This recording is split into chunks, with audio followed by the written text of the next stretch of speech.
Known as the 13-50% meme, it's a statistic wielded by racists that claims that black Americans, who make up just 13% of the population, are responsible for 50% of violent crimes.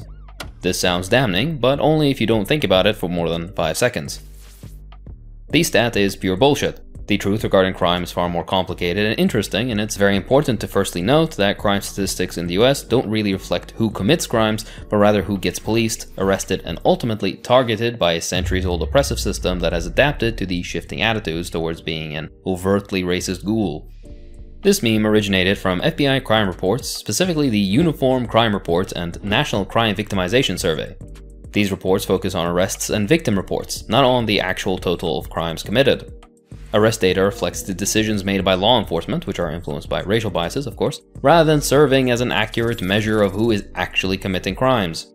But with very careful cherry-picking, racists who seek to uphold a certain level of oppression use this data out of context to make it appear that black communities are uniquely prone to violence, when in reality the number reflects the priorities and biases of a criminal justice system that has always disproportionately targeted black people.